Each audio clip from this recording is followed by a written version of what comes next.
guys, it's Doc's Market Minute for Wednesday, December 2nd.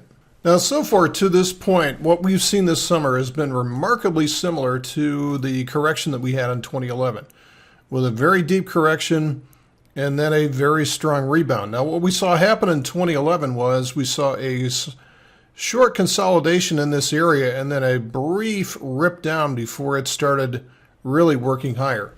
And that led to most of the gains that we saw early on in 2012 and then beyond that.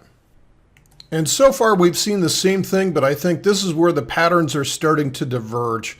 What we would have seen already by this point if we were following the true 2011 analog is that we'd be in this triangle pattern here.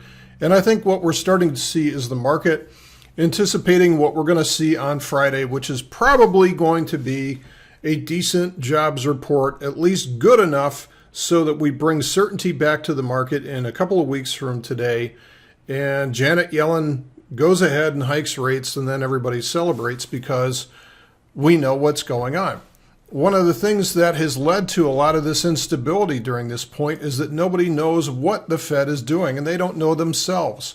But with a couple of strong jobs report in a row, and especially with whatever happens on Friday morning, then you'll see certainty coming back into the market. And I think usually, well, always, that usually means that we're going to see a move to the upside from there. So I think we're going to be challenging the all-time highs before long. We are not that far away. In fact, only about 30-some points away from that level. So you can't get any closer. And all it's going to take is one big breakout in short covering session, and we're going to be on the way to 2200. Now, keep in mind, this is all assuming that we get some type of jobs report on Friday that comes in at expectations or above that. And based on the report that we had back in late September, we don't know what's going to happen to that. Or I guess that was early October, where we had a really, really bad one. Okay, but that gave certainty to the market ultimately after a couple of hours because they said, oh, okay, now we know what's going on. There's no way Yellen is going to raise rates at the end of October's meeting. So right now, this market is still all about the Fed and all about certainty. It's not about fundamentals. It's not about earnings. And it's really not that much about what's going on with the dollar. It's all to do with what central banks are doing. So with that in mind, let's look at some of the sectors of the S&P and let's see which ones are ripe for a little bit of distribution and which ones are ripe for a little bit of rotation into them. Okay, here's consumer discretionary. This one's been pretty strong. It's up near all-time highs, begging to break out, but it may be impaired in the very, very short term just because we have very little energy left after this run here. So that's consumer discretionary. Now let's get into the materials. Materials has not been doing well.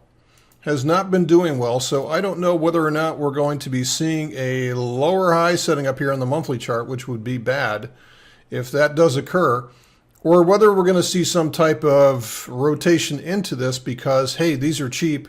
Let's see if we can ride them back up again. So we'll have to watch what happens from there. And price action is going to be our ally for this because we'll be able to see changes in polarity or reversals happening from the inside out or from the smallest time frames and then propagating up to larger time frames. So keep an eye on this one.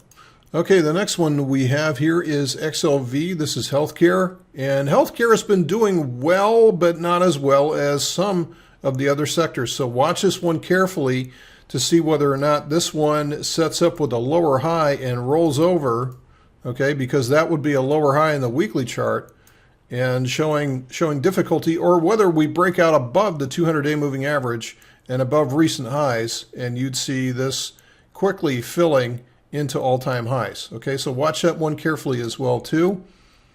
Here is utilities. Utilities is just a horrible chart. There's no trend here. It's just totally sideways right now. Very difficult to trade something like this, but watch this carefully to see whether or not we start to see somebody bargain hunting into utilities and driving this thing higher.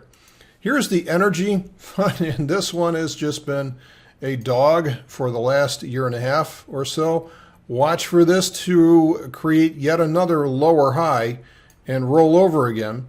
And again, price action will let us know what's going on here. If it starts to roll over, it'll do so on the smallest time frames first and then propagate up in time. So watch for this to roll below this level and confirm the downtrend, which would be a change of polarity on the daily chart and would put a fork in this current small term rally on energy.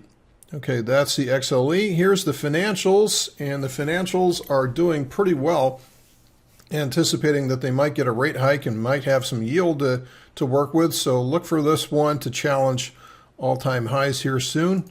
Here's the XLI. This is the industrials. Industrials seem to be doing better now. They seem to be driving above these pivots. They've been sold off pretty hard. I would anticipate, again, we have to watch what's happening on the price action from the short term higher, but certainly enough energy right now to be able to drive the industrials higher from here if they do get that. Here's technology, and technology is just rocking. And it certainly has enough energy to be able to continue going. It may have some short-term issues here at the bottom, but frankly, this has been the rock star so far, is technology in the NASDAQ.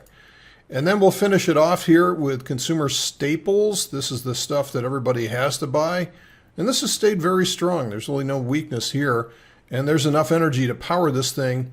Notice all the energy that we have here. And this is really the same thing we're seeing in the full S&P, is a massive amount of energy here. And this is why I think nobody is going to be prepared for the next swing of the S&P, which could carry it 500 points. Everybody right now is very skeptical, very negative, and oftentimes, regardless of what's going on fundamentally, the market does not have to satisfy your need to be logical right now. It can do whatever it wants to do, and especially when we have central bankers in control of the market, in essence, globally right now, they're going to look for the greatest source of yield regardless of what's going on with the economy underlying it. So guys, I think 2016 is going to be the year of a massive trend similar to what we saw back in 2013. Right now, I'd have to give the odds to the upside, 70 to 30. So we'll see what happens from here, and we have to watch the price action. Anything can happen. Anything can happen. I'm prepared for either direction. But right now, I'd say 70-30 to the upside, and it's going to surprise a lot of people if that does occur. All right, folks, that is it for today's report. Thanks for listening. We'll see you tomorrow.